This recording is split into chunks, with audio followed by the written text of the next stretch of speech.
What's up, everyone? John Rettinger from Techno Buffalo here with an unboxing of the brand new Epic 4G for Sprint. Let's go ahead and dig in and see if it lives up to its name.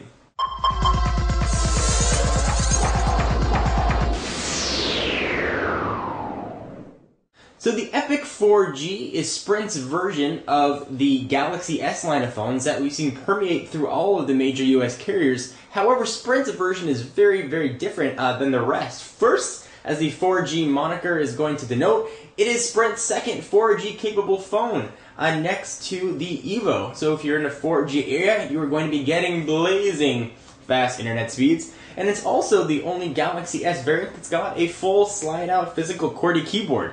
But enough of me yapping, let's go ahead and dig in and take a look. And of course, we are going to usher in the finger-slicing big ol' knife. So this just came from the folks at Sprint. We're going to go ahead and dig in. This one's much easier to cut.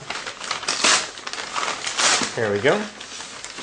Go ahead and pull out the box. Looks like there's a business card on the front from the PR folks at Sprint. I'll go ahead and pull that off.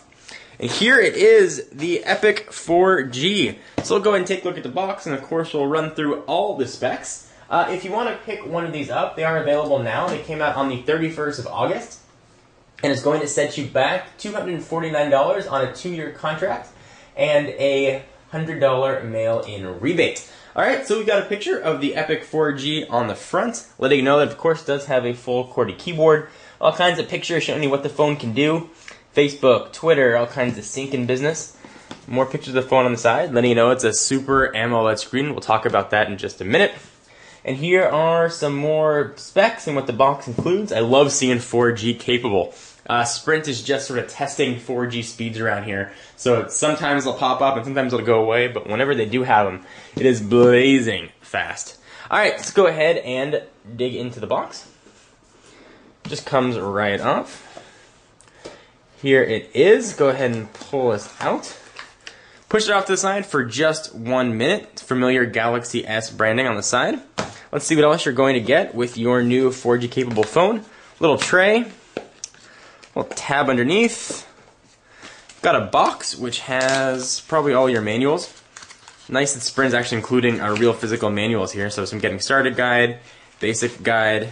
So learn how to use your Android phone. Again, this is running Samsung's variant of Android, or at least their skin on top of it, called TouchWiz. We've seen it on other Galaxy S devices. Here's the USB to power, and here is the USB cord that's going to go into said power brick. And we also have a micro SD to regular SD adapter, which is pretty nice. There are a lot of computers that have SD card slots. You can go ahead and push that in and be good to go. Alright, so let's go ahead and run down some specs on this guy, because it is packing quite a bit. So first, it is a capacitive screen, of course, with a 4-inch screen with a resolution of 480 by 900, and it is Super AMOLED. So essentially what that's going to mean is you're going to get sort of darker blacks. You're not going to get the washout look in color when you're in direct sunlight. Just going to look better and brighter, and also conserve battery, which is kind of neat. And the AMOLED technology means the touch-sensitive mechanism, as opposed to being on top of the glass, is actually sort of integrated into the glass. Alright, so we have a 5-megapixel camera on the back with, of course, a LED flash. And this does take very good video. I've used other Galaxy S devices, and it really does a nice job. HD capable, which is always very nice. This is running Android 2.1, again, with Samsung's custom TouchWiz interface on top of it.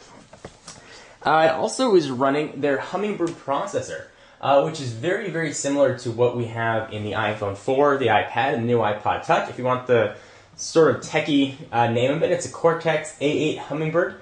It's very fast, really capable. These Galaxy S devices just blaze through whatever you are going to need. Also, we have a full slide-out QWERTY keyboard. I've had a chance to actually use this before, and the keyboard is quite nice. You also have a front-facing camera for video calls, which is kind of neat, and something that also makes the Epic 4G stand out from the rest of the Galaxy S lines. Let's go ahead and pull off this, and you can take a look at what the phone looks like. You're going to have capacitive buttons across the bottom, typical array of Android ones. Left side, you've got your volume up and down.